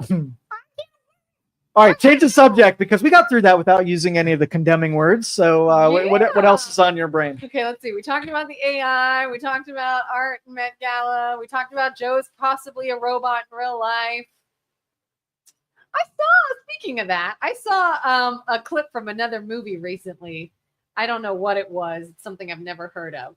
But it showed a man talking to a robot that looks like a woman. And they were interacting and talking and stuff. And it was like, oh, turn on intimacy mode. And clearly, like, this is his, like, girlfriend robot. Mm-hmm. The new age dolls. Right. How do you feel about that?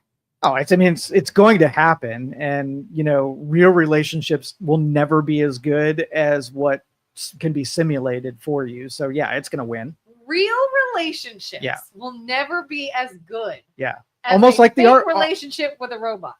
Almost like the artwork. It can be so exacting. You are a robot. So exacting, so efficient. I mean, think of all of the warts that you could avoid in having like people relationships and all of those weird congestive thought patterns. Like you get rid of that. Interesting things. No, I like we'll keep the interesting things. We can simulate interesting things with a robot. We'll get all the good stuff and we get rid of all of the bad stuff. So if you could surround yourself with robots acting like humans, none of them are actually human, would you feel good about that versus being surrounded by actual humans? Okay, so if you just surrounded yourselves by cars instead of horses, would you feel good about yourself? Cars are just better. They're more efficient, right? They both have their time and place. Horses are a pain in the ass. Have you ever had a horse? Horses are a pain in the ass. Never had one. So you could take all of the downside of having something that doesn't You don't have to own one. Right. But if I had compared two things, a horse and a car, a real person and a robot, one is completely programmable and perfect, and one of them has all of those interesting warts, I'm taking the robot. Listen, they have their horses and cars, okay? They have their appeals. If you want to actually get to where you're going encased in a vehicle, with the power of the motor and the comfort of the ride and all of that, obviously you want a car. If you want a majestic animal that you want to pet and appreciate we have a phone call. Our producer BJ says we have a phone call. Well, let me finish this statement real quick. Stay on the So line. here's the thing. If you look out in the parking lot, if you see tie lines and troughs out there, you will see which one is popular and is winning. It is a better one. Doesn't mean you can't own a horse. So if I wanted to flirt with a relationship with a real person and then go back to my robot when I want exacting and perfection, like you can have both. Women aren't going to be replaced or men aren't going to be replaced. So if your wife came to you and was like, hey, Joe, I realize we're in this relationship, and up until this point, I've really enjoyed my time with you, but here's a robot. I would be sad that she would choose him over me. Maybe but she's like, no, I just want both. I wouldn't be we surprised. Can have our interaction, but I also have Mr. Robot here for other things. A lot of women have Mr. Robots around this country, and do you want a walking, talking, male-looking robot in your house? Do I want one? Yes. No. But do I think it would be better? Yes. Objectively, if I'm a third party judging it, could the robot do things that I couldn't do? It would be better in your household? It would be better. It would be better. Measurably better. Let's see. What does Luke have to say? Luke, you're on. Kelin. Yes. BJ. I am not committing suicide. I'm not going to commit suicide. Joe is a robot. Goodbye. He would never unalive himself, and he's releasing that information. Yes, but I'm not ashamed of being a walking robot. I'm not ashamed. I don't think you are a robot. I think you want to be a robot. I don't trying think to be you are. a robot. Well, if robots become the main race in replacing human beings, right? They're better. They're going to off us. They're just going to rule the world. Would you not want to become more robotic so you can assimilate into robot culture without being like, who are they going to off first? The problematic, warty human beings with all of that illogical behaviors, or the systematic robots that are more complementary to how they do things? I wonder if men have a better time with this idea than women because of and I'm speaking in cliches, I'm speaking in generalities. Okay. Obviously, not every man and every woman is the same. Let's state that for everyone that wants to take what I'm saying and run in the opposite direction with it. I'm speaking in generalities. Men typically are known to sort of compartmentalize things, to sort of stifle emotions, to sort of be a little more logical thinking. So I could see a man saying, oh, robotic. Why not? Right. Whereas women don't do that as much, or known to be a little more emotional. And so they could say, no, I don't want to stifle and compartmentalize. I want real emotional interaction. I want realness, authenticness. And so they could be like, I don't want a robot because I don't want that description. They want the authenticity and the realness of the emotion, of the unpredictable. Just down to a basic level. If I had a hammer, I would be most focused on how the hammer gets the job done, how it looks, how it makes me feel, immaterial to getting the function. So everything that can have a utility needs to be robotic and systematic. And then you reserve the other stuff for things that matter, like artwork, for instance. So you have an artwork that was done by people and it makes you feel a certain way. Great. That's awesome. You would decorate your hammer because every time you pick up, you want to see feel good. It's got to have a good grip. Exactly. It's got to be soft. That's the difference. Whether we're talking pink, about I like it. we're talking about utility versus how you feel about something. Right. Which is why I think men can go more absolutely. towards the idea of robots everywhere than women. Because they have better utility. But again, do you not feel any sort of emotional twinge if your wife were to say, this is my robot husband. I'll see you when I see you. I'm going to be spending probably a lot more time with this thing. It would be more perfect than me, for sure. Would you like it? Or would you say, this isn't about like. Would it be? It's not like. It's 100% no, about like. No. Like is important. It's not. It is. No. It is. When you're talking about utility, it's about function. So if you have if you have two cars, okay, one of them goes fast and one of them goes through the mud, right? Yeah. When you take the one that goes through the mud on a snow day, do you think the other car feels bad that it wasn't chosen? Right? No, it was the utility of the maneuver. It's a car. It's an object. It's an inanimate object. Yes. We're talking about human beings. Yes. Versus inanimate right. objects. And we're taking human beings that have different priorities. There's some people who have a utility priority, and there's some people who have a feelings priority. So is your utility priority so strong that you would not feel any kind of way if your wife came home with I would be mad about it, but I would have appreciation. Feel a certain way. Yeah. But it wouldn't stop it from happening. If it was a better thing, I would feel bad that I don't get to take the Jeep today when this car was it's better. You wouldn't do anything to stop that. You wouldn't say, hey, can we talk about this? I'm really uncomfortable with this hypothetical sucks because in real life, I probably would object to it. Because you have human emotions. Yes. But okay, let's start from the beginning. What if you're never paired with a human being where you had to sever the thing that you liked and it was just, you were single. You were single and then you were given a robot. So there isn't another person that you've already had a connection with. Understand. Okay. So that's why the hypothetical sucks. I'm saying in the future, when your first hammer is just a utility hammer and you never forge emotional connections to the hammer, then you are free to use emotional things on things that are non-hammer. We've just emotionalized relationships because it was more than just utility. We've already done that. And you don't in any way see that as a bad thing to eventually remove emotion and the sort of human connection? My feeling on it versed on what the trajectory is. Do we get hyper focused on things that work or not working? When we have the comparison of something that's better, do we pick the thing that's worse? That was what this whole today's discussion was about. Which one are you going to pick? The one you like better or the one that works better? Yeah, I still think sometimes to say something works better can still be subjective.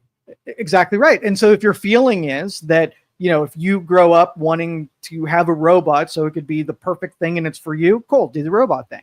If you don't like the robot thing and you want to go have a human interaction, cool. And when you compare the two, you're going to be okay, even with its downsides on a human relationship. And I'm going to be okay that I had the utility of something that functions well without having to have all those emotional things. And both of us are happy. It's not about making it homogenous where every, tool is perfect for every person.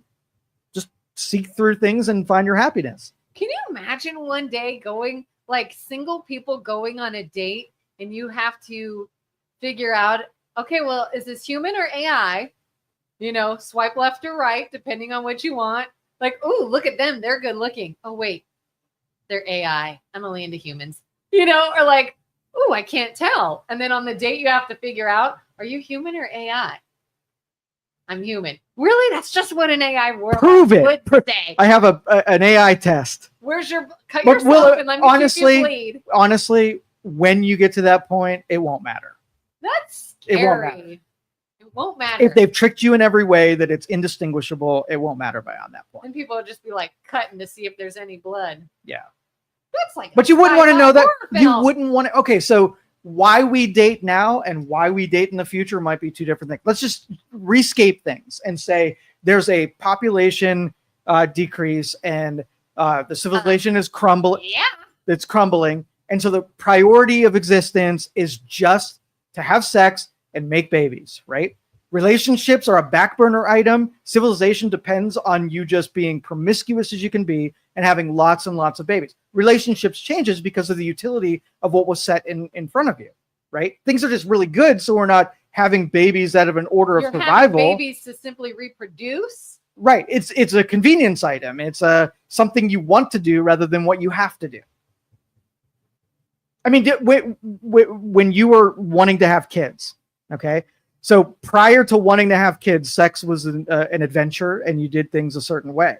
Once you start looking at the clock and the timing, then sex became How a babies are utility. made and what you have to do in order to. Right. So you felt yourself go from something that was a little impromptu to something that was managed and regulated, and it changed into a different thing. And you did it anyway because you understood the utility and the action was a different thing. What if we took the whole doing it for fun out of the equation? So we give licenses to have sex and we make sure that only people having sex are going to produce offspring that are going to, propagate society and the human race.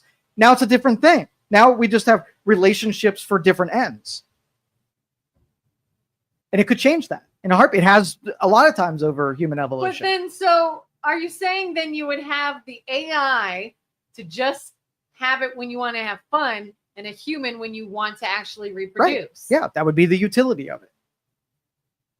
But I think reproduction is going to be changed too. You won't have to have analog reproduction. All of that's going to change. You know, your swipe left, there's enough information out that if you were just starting out in the dating world right now, you're going to give the AI permission to match you with the perfect person that you're compatible with that makes a relationship a certain way. And then you'll have this vanilla homogeneous relationship that was absolutely perfect picked for you by AI. Or if you're like, no, that perfect utopian relationship is going to be bad for me. I need some conflict. And what conflict would you pick? I need some frictions. I need something to push against. And then so when you're taking your menu items of what you want out of a relationship, I don't know what you're going to be on. I don't know if you're going to hand pick certain things. Like I really want to fight about the toilet seat. I really want to, socks to be left on the floor. I like those things. And Yeah. what, you're contemplating something. There's just so much that feels like it would, if I came back many years into the future and everybody had AI robots as their mates or friends, I'd be like, what a shame. Yeah, you'd be disappointed, but they What a would shame. not because they just got better technology, more fulfilling in ways that were pretty good, and they probably still could sample outside that for the things they like. And I think it's going to change humans. It's going to change our brains. I noticed something 100%. recently about myself that really sort of concerned me. I would have something pulled up on a computer. It could be social media, Facebook, it could be YouTube, it could be whatever, something I'm watching and maybe engaging in. And for no reason, or maybe like I'll get a text message or something draws my attention to my phone and I pull up the same thing on my phone. Yep. And now the thing I was listening to and watching, I might have to even restart. Oh my God, I stopped paying attention because I got drawn into this. And then, oh wait, let me hear this. Oh God, I forgot what I was doing over here. And I'm like, why are we both going at the same time? And it was literally just automatic. Like I just did it. Like my brain just did it. My brain just looked at this. It just pulled this up for no reason. And I went, oh, that's alarming. That's alarming when you realize you don't have conscious thought over something. Yeah, people say the alarming thing, but what does that even mean? It's happening. It's going to happen. It's going to get more prevalent. You're doing nothing to stop it. Are you just pointing it out for the sake of doing it? Like I never in my life felt more like I had ADHD or maybe just ADD, where I went, oh my God, I couldn't even focus on this interview I was watching because I got sidetracked so many times. Yep, you're being reprogrammed. And I didn't even need to avert my attention. I didn't need to. I could have just been listening, but my brain went, but let me check something real quick. Why? I wasn't looking for anything. Mm-hmm.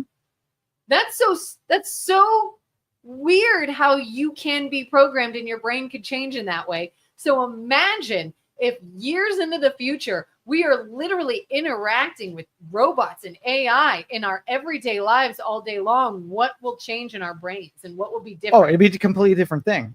It'll be all the skills will be gone. Like almost you go to emotional intelligence, I think will be gone. But I think it will take a new form. I don't think that stuff goes away. I think we'll just invent a new thing to drill that energy into that'll just be different than how we do it today. It'll become a new norm, and you won't have anything to compare it against. It'll just become the new way of doing something. I saw a clip of Jon Stewart on TV last night, and it was just a promo for a show. But he said, all social media is this thing that triggers the part of our brain that would normally be telling us to go outside. And I went, I want to put it down and go outside. You're an addict. I want to put it down and go outside, and I want everyone to feel that way. Okay, so on a piece of paper, you can do that. Right now, you could do that. You could choose for an entire week to just go outside and put it down. Okay? Yeah. It's not again. Nobody's forcing you. People would fight less. Not people. I'm talking about you, Kelin. I know, but No, don't worry about them. Tonight, you could go home and put it in the meat grinder and just shred it up, right? And all you're going to do is go outside and do things that you already know how to do and find complete peace and happiness. You can do it. You know what I've even noticed about myself? So like on Instagram, I think a lot of people do this. They send each other funny reels and funny videos. Well, there's a handful of people that every day, it could be like my good friends, my brother, my husband, like all day long, we're sending each other funny reels. And I know if I don't continuously check it, the notifications are just going to stack.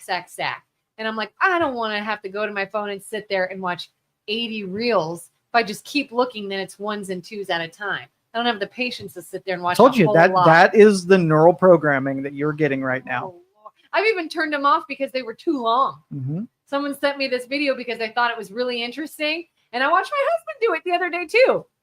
Oh, okay. Yeah, I see where they're going with that. All right. So here's something to consider. Yeah. All right. So if you want to go primitive Stone Age and you want to teach your kids not to do these things, then what they'll do is they'll have a different experience growing up and not be good at what it takes to be good in society. Yeah. If you let them take the programming and let them just do it, they'll be connected into the system and be able to maneuver it well enough to be very productive in the future. I know. I have this very strong urge to just like make my kids never look at a screen again and don't ever get on social media and put the phone down and go play because that was my childhood and that's what I want. But yeah, that will almost cripple them. Yeah, put on the headgear, delve into it, really go in, let your brain really get good at processing controlled information from a simulation and master that world once it gets here. I'm getting so old. All these new age things, I'm just like, well, back to my day, things were simpler. You ever see that movie, the families, they were fighting against technology and they buy a plot of land in the middle of nowhere and it was called The Village. You ever see that? M. Night Shyamalan? The Village? Yes. Yeah. Okay. There's like a monster living somewhere. Yeah. And the monster was the controller that kept everybody in the village so they didn't try to escape because on the other side of it was modern world and modern technology, right? So it kept this whole group living like the Amish, right? Yeah. And from their perspective, that was their reality. And so you can very much see a segment of the population is like, I don't like this whole robotics thing. I don't like this technology. We're just going to go out into the desert or into middle America and build ourselves the village. And we're going to live like it's 1984. We're going to live in peace and harmony before everybody fought on the internet. Mm-hmm. Mm-hmm. All right. We'll end it there. Thanks everybody for joining us. We will. Yeah. BJ was urging us here. Yep. All right. Thanks, guys. We'll see you next week. Bye.